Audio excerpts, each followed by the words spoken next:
দর্শক, এখনকার পরিস্থিতি জানাতে যুক্ত হচ্ছেন আমাদের সহকর্মীরা। শুরুতেই যাব ঢাকা বিশ্ববিদ্যালয়ে, সেখানে আছেন সহকর্মী মাহমুদুল হাসান।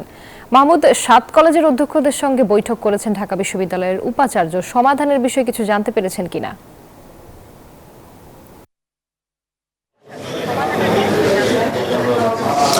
রুবা, বৈঠকটা কিন্তু এখনো চলছে। 12:30টার দিকে বৈঠকটি শুরু হয়েছিল, প্রায় 1.5 ঘন্টারও বেশি সময় ধরে এই বৈঠকটি চলছে। এখানে ঢাকা বিশ্ববিদ্যালয়ের উপাচার্য এবং বিভিন্ন অনুষদের ডিন যেমন রয়েছেন, পাশাপাশি যে 7 কলেজ নিয়ে এই সমস্যাটি সৃষ্টি হয়েছে সেই 7 কলেজের অধ্যক্ষরাও কিন্তু এখানে উপস্থিত রয়েছেন।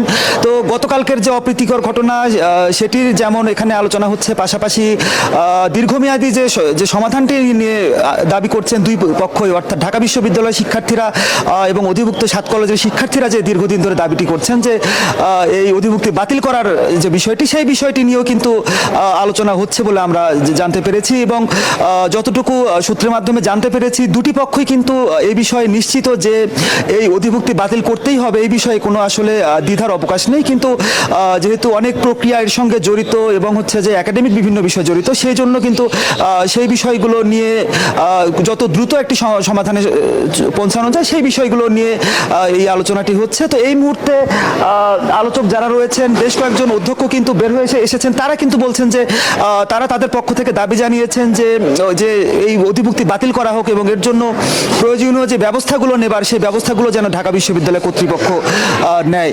তো একটু জানিয়ে রাখি যে গতকালকের যে ঘটনাটি ঘটেছিল সেই ক্ষেত্রে কিন্তু একটি বড় ভূমিকা দাবি করেছেন 7 কলেজের শিক্ষার্থীরা। তারা বলছেন যে উপাচার্য অধ্যাপক মামুন যিনি। মাহমুদ, আপনাকে ধন্যবাদ।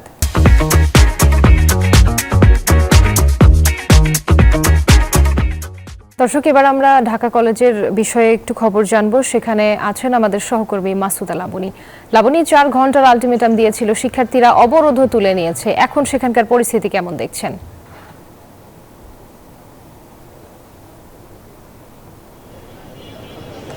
রুবা, 4 ঘন্টার আলটিমেটাম তারা দিয়েছে, তার মধ্যে কিন্তু 2 ঘন্টা এরই মধ্যে অতিবাহিত হয়ে গেছে এবং শিক্ষার্থী যারা আন্দোলন করছিলেন তারা কিন্তু ভেতরে আছেন এবং তারা পরিস্থিতি পর্যবেক্ষণ করছেন এবং তারা যে 6 দফা দাবি দিয়েছেন সেই 6 দফা দাবিগুলো মানা হচ্ছে কিনা এই বিষয়গুলো তারা পর্যবেক্ষণ করছেন। পরবর্তীতে হয়তোবা তাদের আনুষ্ঠানিক যে বক্তব্য, সেই বক্তব্যগুলো তারা দিবেন।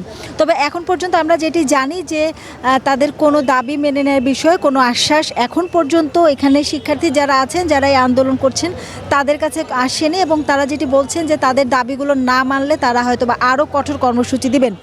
এছাড়া তারা যে ব্লকেট কর্মসূচি দিয়েছিলেন সেটি জনদুর্ভোগ যেন না হয় এজন্য সেটি প্রত্যাহার করেছেন। কিন্তু তারা এখন যেটি বলছেন যে তাদের যে দাবি, সেই দাবিগুলো না মানা হলে তাহলে কিন্তু তারা যে আরও হয়তো কঠোর কর্মসূচি দিবেন, এমন একটি হুঁশিয়ারি তারা দিয়েছেন। আর যদি একটু সংক্ষেপে বলি যে তাদের দাবিগুলোর মধ্যে কিন্তু অন্যতম দাবি যে 24 ঘন্টার মধ্যে এই ঢাকা কলেজকে স্বতন্ত্র বিশ্ববিদ্যালয় যে রূপরেখা সেটির ঘোষণা দিতে হবে।